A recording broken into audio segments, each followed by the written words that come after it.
People are getting a lot wrong about the causes of these Southern California fires near LA, and I have some background in the area, both in environmental law and in forest fire management, so I'm going to set some things straight.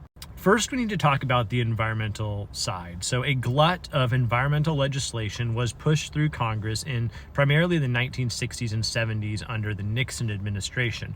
One of the pieces of legislation that was pushed through is the Endangered Species Act, the ESA. And of all of the pieces of environmental legislation, this piece of legislation perhaps is the sharpest teeth because it can dictate both what private parties can do and also what federal and state agencies or state actors can do when endangered species are involved. One of the reasons that the ESA has such sharp teeth is that it mandates that state and federal agencies take certain actions to protect threatened or endangered species, even if those actions have massive social or economic consequences. The key is protecting the endangered species. This is where the delta smelt comes in. It's a fish that exists in the delta where the Sacramento and San Joaquin rivers go into the ocean. And what California has done is in this delta, they have massive pumps that puts water into several canals that brings the water from Northern California in the delta to parts of Southern California and the Central Valley. Now, the Central Valley needs the water for agriculture, but places like LA need it for other things such as just people living. Now, without getting into all the details, basically, California is not able to pump as much water into these canals from the delta as it normally would because of the delta smelt. Environmentalists argue that the delta smelt is critical to the ecosystem there in the delta, and pumping too much water out of the delta would ruin its habitat and therefore ruin the whole chain that it's a part of. So that's one side of the issue. Environmental laws, particularly the ESA, but also other laws such as the National Environmental Policy Act, which we don't have time to get into, that impacts federal agencies, have made it more difficult to get water from Northern California, particularly the delta there where the Sacramento and San Joaquin rivers come in, into Southern California. So there is less water than there would have been otherwise. But the water issue is actually only a small issue compared to some of the bigger issues that are causing these fires in Southern California. And most of them have to do with topography and weather. The first we'll take is the weather. So particularly in the fall and during the early winter and even into the mid and late winter months, we have something called the Santa Ana winds. And the Santa Ana winds are hot, relatively hot, dry winds that come from the desert in the east and flow from east to west out into the ocean. And they can be very strong, and they often go right through this area where the fires are taking place north and west of LA.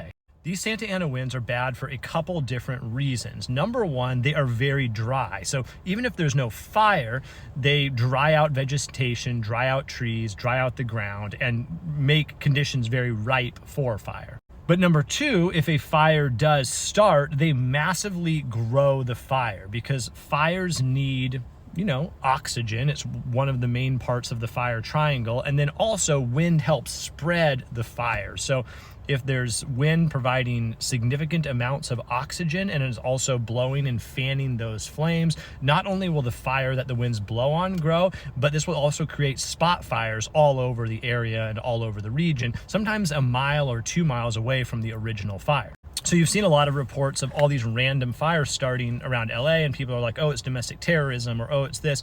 More likely than not, these are just the results of wind and spot fires starting sometimes miles from the original fire. This is very common, particularly in dry and or hilly terrain. Which brings us to the topography there. It's a very hilly area.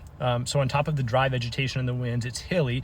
And hilly areas create something called fire corridors, where winds and fires can rush through gaps in mountains and hills and create essentially a fire tornado inferno, which not only grows the fire, but also spreads it much more quickly. Fire also spreads much more quickly going up slopes than it would on flat ground. So as it has hills to go up, the fire is just going to get larger and consume more fuel than it otherwise would on flat ground. Finally, and very importantly, the fires are a result of massive forest mismanagement, and this could be a whole nother TikTok. I was part of a community wildfire protection plan in the Gifford-Pinchot National Forest area in Washington, where we helped design a wildfire protection plan for a community threatened by wildfire. And one of the main issues that people face when they try to design these plans is that forests have been overly managed. So they've been protected so much that natural fires that naturally occur in forests have not been able to burn out the underbrush, burn out the low plants, burn out the leaves and the sticks.